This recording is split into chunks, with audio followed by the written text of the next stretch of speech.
الحمد لله نحمده ونستعينه ونستغفره ونؤمن به ونتوكل عليه ونعوذ بالله من شرور أنفسنا ومن سيئات أعمالنا من يهده الله فلا مضل له ومن يضلله فلا هادي له ونشهد أن لا إله إلا الله وحده لا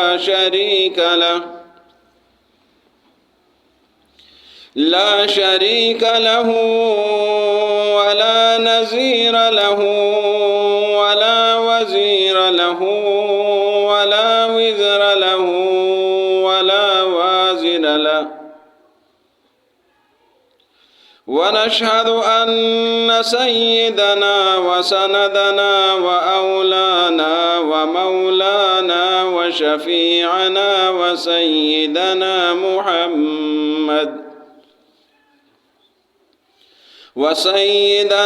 محمدا عبده ورسوله صلى الله عليه وعلى آله وأصحابه وأزواجه وذريته وأهل بيته أجمعين. أما بعد فأعوذ بالله من الشيطان الرجيم. بسم الله الرحمن الرحيم. يا أيها الذين آمنوا كتب عليكم الصيام كما كتب على الذين من قبلكم لعلكم تتقون. أياما معدودات فمن كان منكم مريضا أو على سفر فعدة من أيام أخر وعلى الذين يطيقونه فدية طعام مسكين فمن تطوع خيرا فهو خير له وأن تصوموا خير لكم إن كنتم تعلمون. صدق الله العظيم.